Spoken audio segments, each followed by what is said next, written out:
ఈ ప్రపంచాన్ని పరిపాలించబోయేది రాజు రాణియే, యేసుక్రీస్తు మరియు ఆయన రాజులకు రాజు ప్రభులకు ప్రభు. మరి ఆయన రాణి వధువు. ఎలా పరిపాలిస్తారో తెలుసా? ఫర్ ఎగ్జాంపుల్, భూమి పైన మనుషులు ఉంటారు, రక్త మాంసాలు కలిగిన మనుషులు ఉంటారు, మర్చిపోకండి. 1000 ఏళ్ల పరిపాలనలో మనం కాకుండా మనము మార్పు చెంది ఉన్నాం, మహిమా శరీరంలో ఉన్నాం, థియోఫన్లో ఉన్నాం. థియోఫన్ వచ్చేసింది మనకు, థియోఫన్లోకి వచ్చేసినాం మనం. లోగాస్ వాక్య దేహం మనకు వచ్చేసింది, మనం మహిమా శరీరంలో ఉన్నాం. వాళ్ళు రక్త మాంస శరీరంలో ఉంటారు, వాళ్ళని పరిపాలించాలి ప్రపంచ దేశాలను. మనం వాళ్ళ జీవితాలను తొంగి చూస్తాం. రేపు వాడు ఏ పాపం చేయబోతున్నాడో మనం ఈరోజే చూస్తాం. చూసి ఏం చేస్తామో తెలుసా?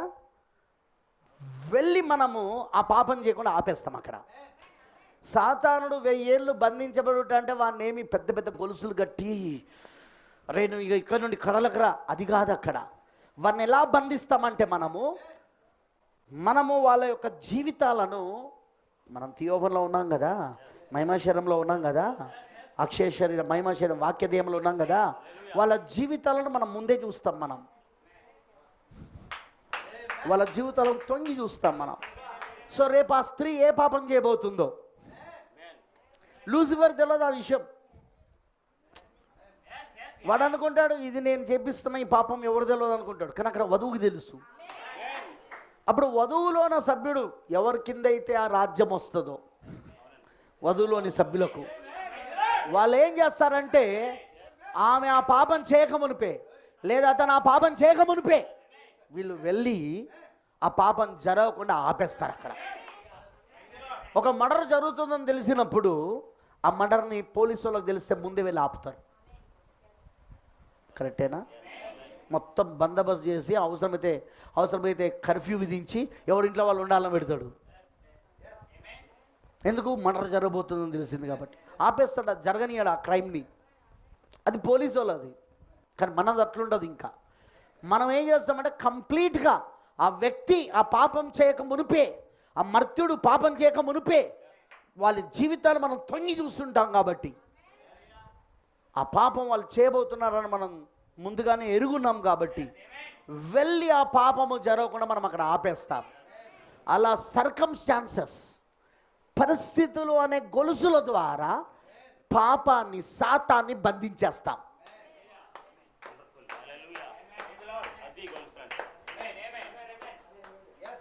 ఏమన్నా అర్థమైందా? పరిస్థితులు అనే గొలుసులు మనం అది జరగకుండా ఆపేస్తాం. డియూనో, మీకు తెలుసా ఇప్పుడు మనకు అదే కార్యం జరుగుతున్నది. పరిశుద్ధాత్మ ఇప్పుడు మనలో ఉండి మనం ఏ పాపము చెయ్యాలని అనుకుంటామో చెయ్యనీయకుండా మనల్ని ఆపుతా ఉంటాడు ఆయన.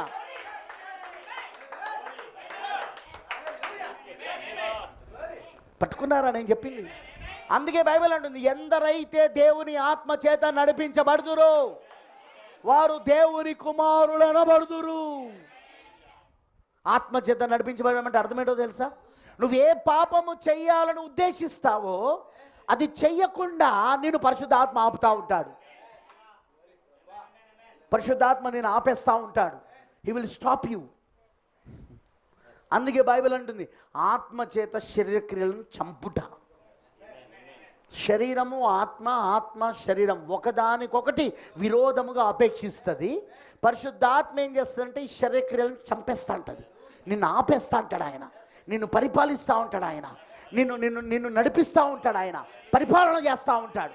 సేమ్ 1000 ఏళ్ల పరిపాలనలో మనం అదే పని చేయబోతున్నాం ప్రపంచానికి. అందుకే అది నీతి పరిపాలనగా ఉండబోతా ఉన్నది.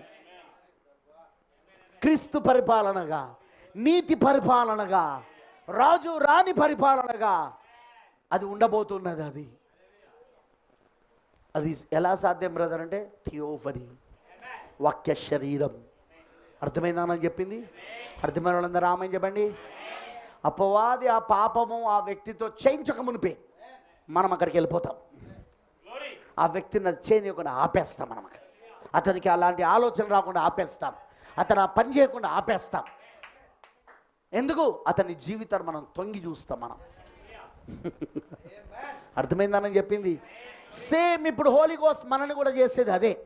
నేను చెప్పేది అంటే పరిశుద్ధాత్ముడు మనకు అదే చేస్తా ఉన్నాడు. ఆయన నువ్వు ఆ పాపములోనికి వెళ్ళకుండా, ఆ పాపములో పడిపోకుండా, ఆ పాపము చేయకుండా పరిశుద్ధాత్మ నేను ఆపేస్తూ ఉంటాడు. ఆయన తెలుసు నువ్వు పలానా స్నేహితులతో ఉంటే తాగడం మొదలు పెడతావని, అందుకే స్నేహితులతో కట్ చేపిస్తాడు. కట్ కట్ కట్ కట్ వాళ్ళ కుట్టిట్టుగానే మనం చూస్తే కోపం వచ్చేస్తాడు. వానికి మనం నష్టం చేసింది ఏం లేదు, మనం మన దగ్గర పైసలు తీసుకొని మనం ఎగ్గొట్టింది ఏం లేదు ఇక్కడ. ఇంకా మనమే వాడికి ఎన్నో డబ్బులు ఇచ్చినాం, అయినా వాడికి కోపం వస్తూ ఉంటుంది. అప్పుడు మనం వీనితో మనకెందుకులే అని మనం దూరం జరుగుతాం. దాని అర్థం ఏంటో తెలుసా? పరిశుద్ధాత్మ కట్ చేస్తున్నాడు ఇక్కడ. మనకు తెలుసు, మన బంధువుల ఫంక్షన్లకు వెళ్తే కొంచెం దాగు అంటారు వాళ్ళు. నువ్వు పాస్టర్ అయితే అయినా మా ఊళ్ళో పాస్టర్ తాగుతలేడా? మా ఎంతమంది పాస్టర్లు తాగుతలేరు, నువ్వెందుకు తాగు వేసే తావు. నీ పాత పేరు ఏం పేరు? శ్రీనివాస్ కొంచెం తాగు శ్రీనివాస్, కొంచెమే శ్రీనివాస్, అది కూడా కళ్ళే, బ్రాండీ కాదు కళ్ళు. నీకు తెలుసు కళ్ళు తాగితే ఒంటికి మంచిదట. అందుకే మనల్ని ఫంక్షన్ పోనీయాడు. పరిశుద్ధాత్మ మనల్ని వాళ్ళ ఫంక్షన్స్కి పోనివ్వడు. ఎందుకంటే అక్కడ పోతే మళ్ళీ ఏషియా శ్రీనివాస్ అవుతాడు. కానివ్వడు ఆయన. ఒక్కసారి జన్మించిన తర్వాత శ్రీనివాస్ చచ్చిపోయాడు, శ్రీనివాస్ మరణించాడు, ఏషియా పుట్టాడు. శ్రీనివాస్ చచ్చిపోతేనే ఏషియా పుట్టాడు. తిరిగి జన్మించుట, దేవుని ద్వారా జన్మించబడిన వాడు పాపము చెయ్యడు, చెయ్యజాలడనుంది యోహాను పత్రికల.